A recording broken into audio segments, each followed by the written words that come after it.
우주선을 만드는 나라는 10개국입니다. 자동차를 만드는 나라는 30개국이 넘습니다. 핵무기를 보유한 나라도 9개국입니다. 그런데 최첨단 반도체를 만드는 나라는 단 3개국입니다. 미국, 대만, 한국. 이게 전부입니다. 우주로 로켓을 쏘아 올리는 것보다, 핵폭탄을 만드는 것보다 손톱만 한 반도체 칩을 만드는 게 더 어렵다는 겁니다. 중국은 100조 원을 쏟아부었습니다. 일본은 한때 세계 1위였습니다. 유럽은 천문학적 예산을 투입하고 있습니다. 하지만 모두 실패했거나 경쟁에서 밀렸습니다. 왜일까요? 도대체 반도체가 뭐길래 200개국 중 단 3개국만 만들 수 있는 걸까요? 돈이 문제일까요? 아닙니다. 중국은 돈이 넘칩니다. 기술이 문제일까요? 아닙니다. 일본은 기술 강국입니다. 시간이 문제일까요? 아닙니다.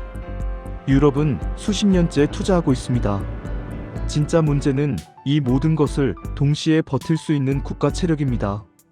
지금부터 들려드릴 이야기는 왜 최첨단 반도체가 세계에서 가장 어려운 산업인지, 그리고 왜 한국이 그 단 3개국 중 하나인지에 대한 이야기입니다. 이건 단순히 기술 이야기가 아닙니다. 국가의 생존 전략에 대한 이야기입니다. 2026년 현재 전 세계에는 약 195개 국가가 있습니다. UN 회원국 기준입니다. 이 중 공업 국가는 약 50개국, 첨단 산업 보유 국가는 약 20개국.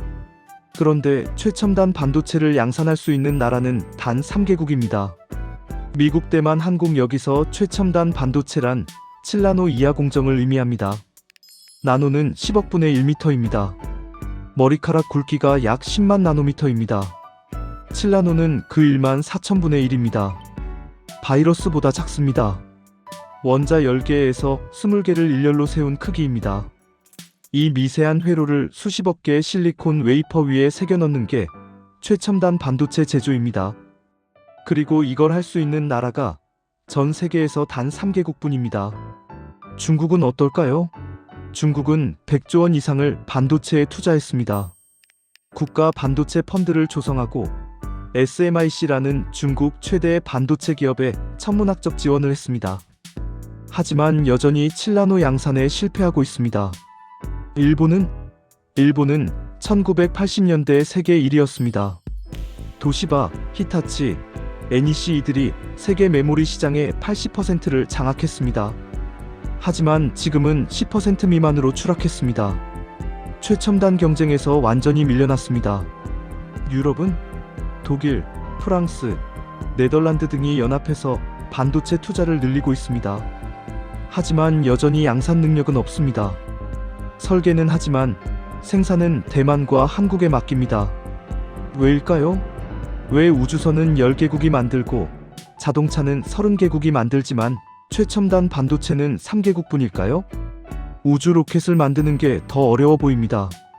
실제로 미국, 러시아, 중국, 유럽, 일본, 인도, 이스라엘, 이란, 북한, 한국 10개국이 자력으로 위성을 쏘아 올립니다.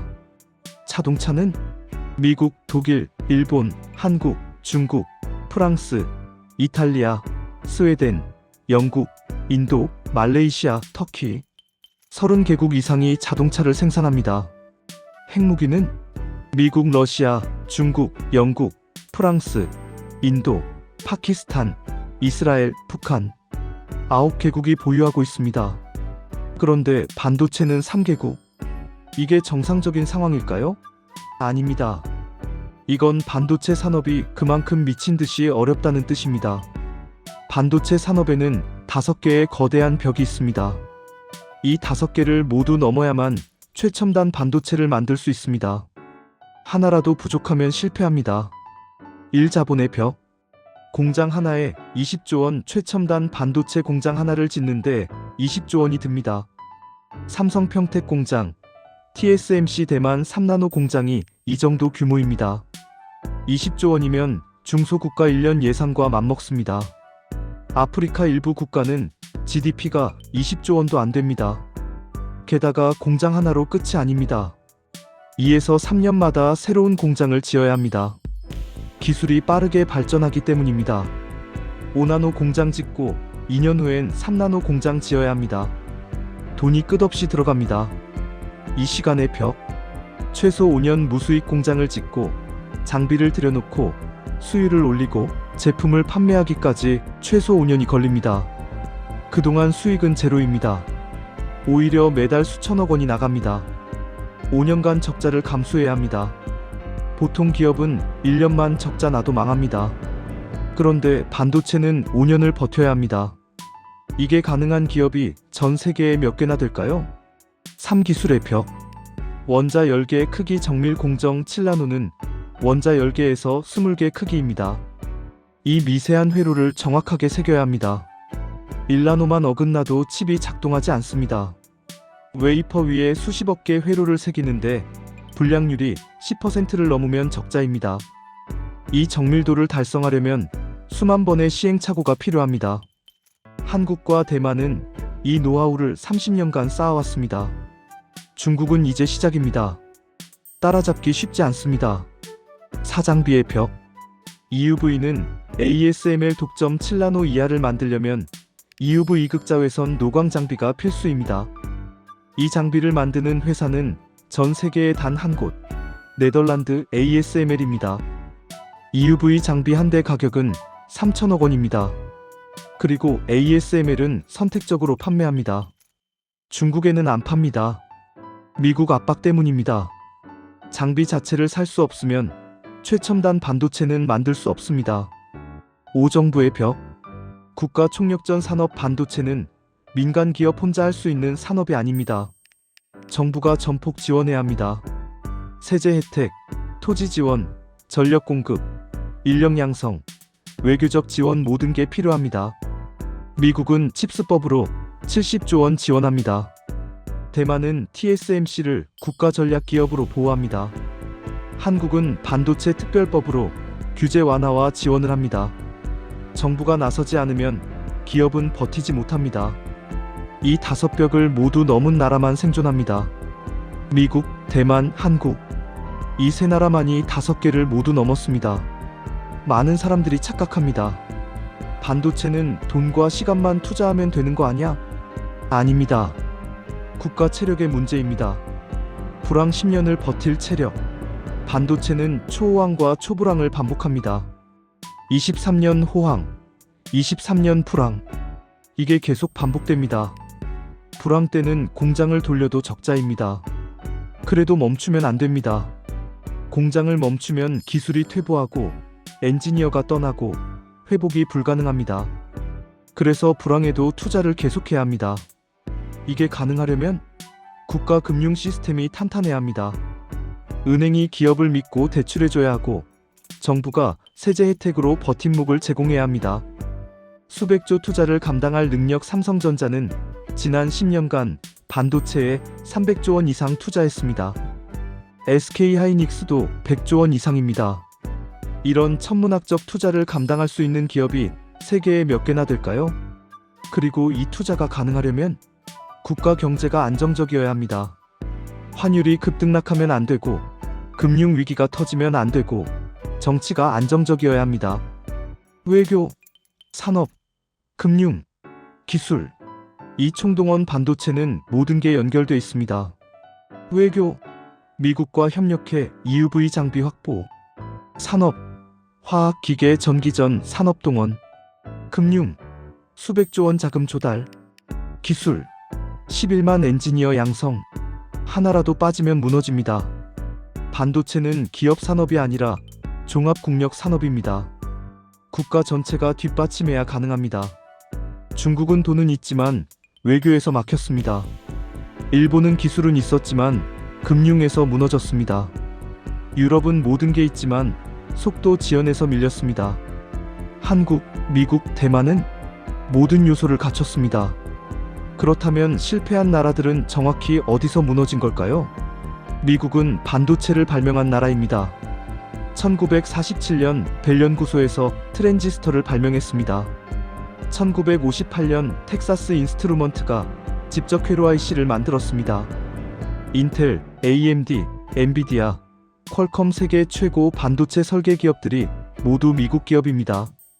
하지만 미국은 1980년대 중대한 실수를 합니다. 제조를 포기한 겁니다. 당시 미국은 이렇게 생각했습니다. 제조는 저부가 가치 산업이다. 설계와 소프트웨어가 진짜 돈 되는 산업이다.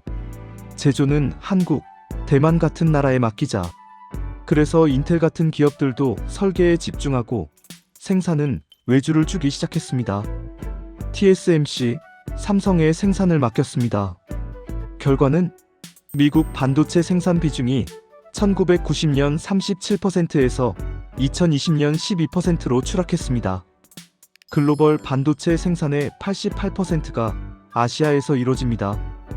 2020년 팬데믹 때 문제가 터졌습니다. 반도체 공급망이 마비되자 미국 자동차 공장이 멈췄습니다. 포드, GM이 생산을 중단했습니다.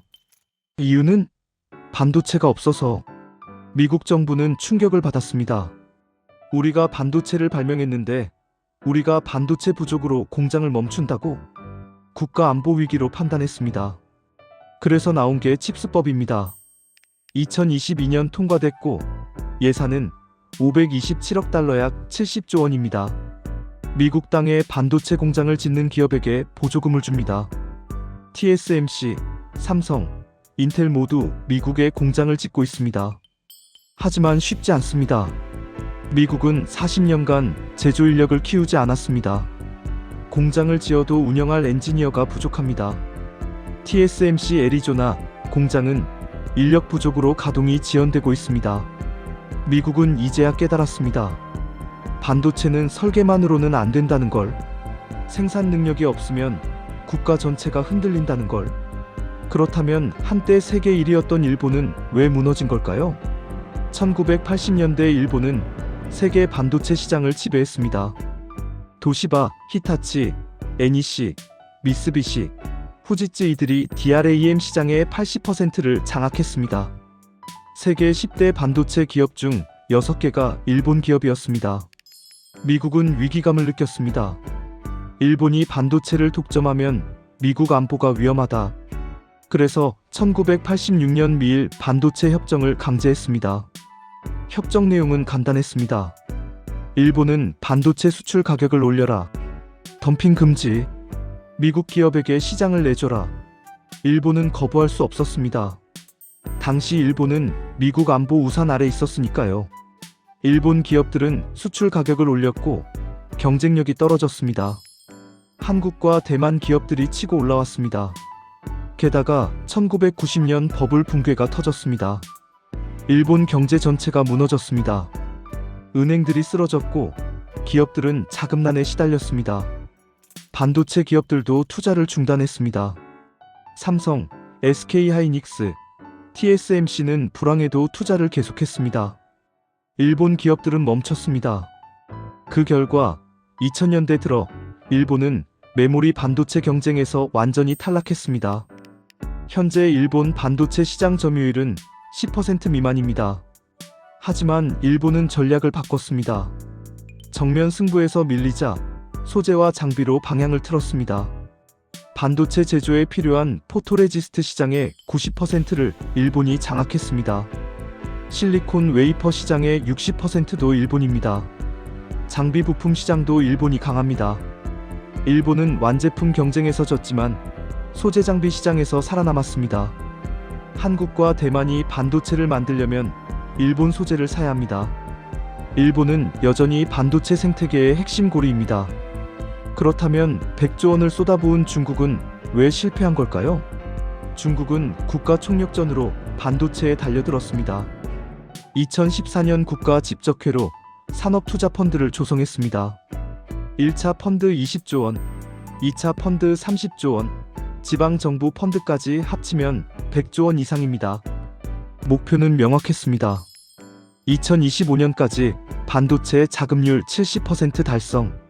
중국 최대 반도체 기업 SMIC에 천문학적 지원을 쏟아부었습니다.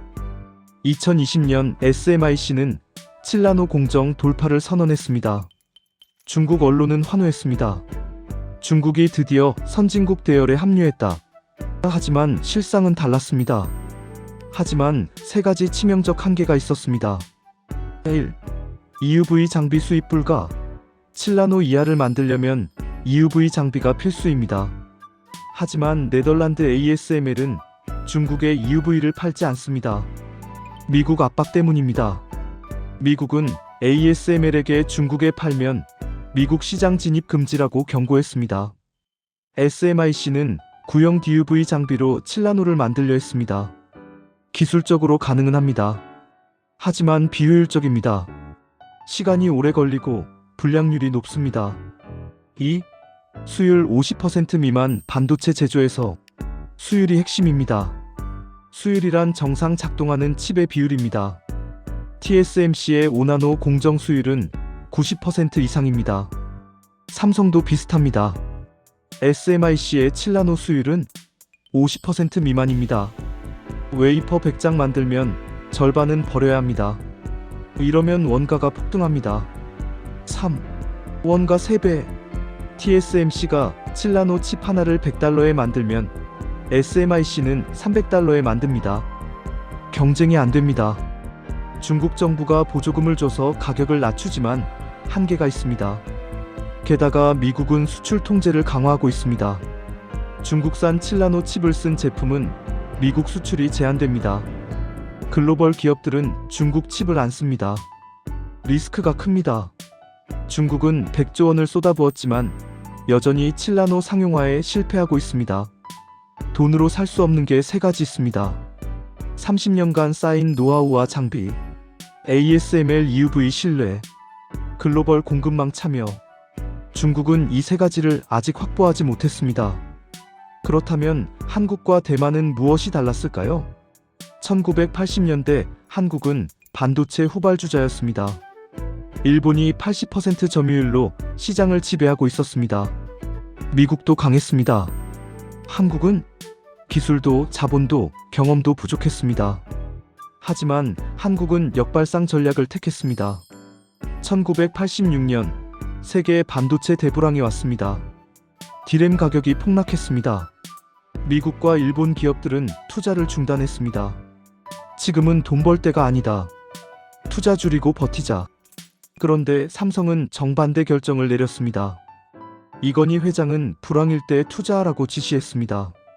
경쟁사가 멈출 때 우리가 달리면 호황 때 역전할 수 있다. 삼성은 1986년에서 1987년 2년 연속 적자를 감수하며 투자를 확대했습니다. 공장을 짓고 장비를 들여놓고 엔지니어를 대량 채용했습니다. 당시 삼성 반도체 부문은 적자가 수천억 원에 달했습니다. 이재용 부회장 은 아버지, 이러다 회사 망하는 거 아닙니까? 라고 물었다는 일화가 있습니다. 하지만 이건희 회장은 밀어붙였습니다.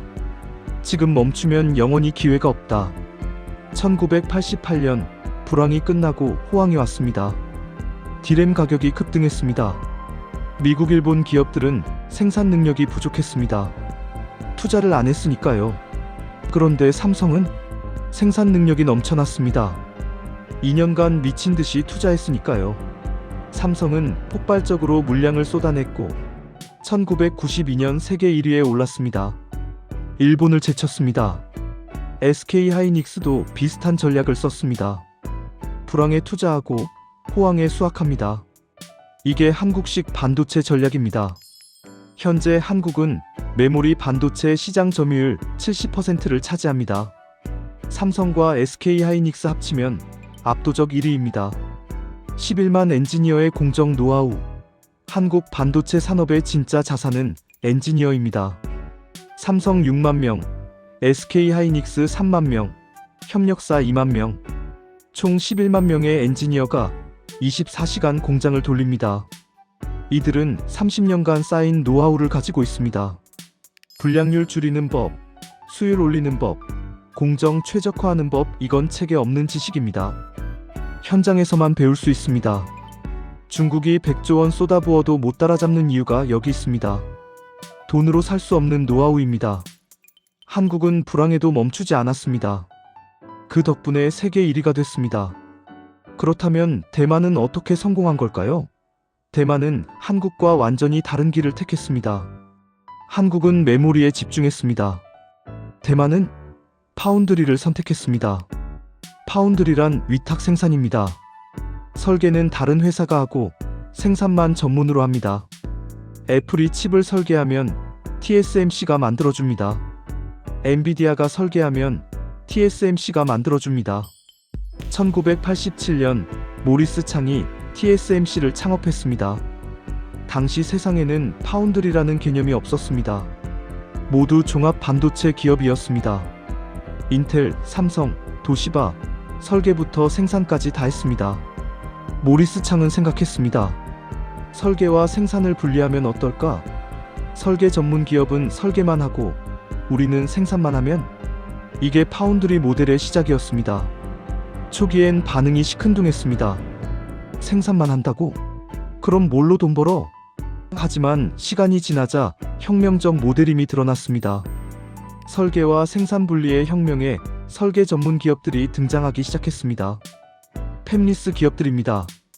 퀄컴, 엔비디아, AMD, 애플 이들은 공장이 없습니다. 설계만 합니다. 생산은 TSMC에 맡깁니다. 왜 이게 효율적일까요? 설계 기업은 공장 지을 돈 20조 원을 아낍니다. 그 돈으로 연구개발에 집중합니다. 생산 기업 TSMC는 여러 고객을 받아서 공장 가동률을 높입니다. 애플, 엔비디아, AMD, 퀄컴 모두 TSMC 고객입니다. 결과는 시장 점유율 70%, TSMC는 파운드리 시장의 압도적 1위입니다. 2위 삼성이 15%, 3위 글로벌 파운드리가 5%, TSMC 혼자서 전체 시장의 70%를 먹습니다. 2022년 챗GPT 등장 이후 AI 반도체 수요가 폭발했습니다. 엔비디아 GPU, 구글 TPU, 아마존 AI 칩 모두 TSMC가 만듭니다. TSMC 2025년 매출은 1000억 달러 약 140조 원 예상입니다. 영업이익률은 40% 이상, 순이익만 50조 원 넘습니다. 국가 예산급입니다. 대만 GDP의 15%가 TSMC입니다. TSMC가 멈추면 대만 경제가 무너집니다. 그래서 대만 정부는 TSMC를 국가 전략 자산으로 보호합니다. 대만은 정면 승부를 피했습니다. 메모리는 한국과 일본이 강하니까 파운드리라는 새로운 시장을 만들었습니다. 그리고 그 시장을 독점했습니다. 최첨단 반도체를 만드는 나라는 단 3개국입니다. 미국, 대만, 한국. 우주선 만드는 나라보다 적습니다. 핵무기 보유 국가보다 적습니다. 왜일까요? 반도체는 돈의 산업이 아니라 체력의 산업이기 때문입니다.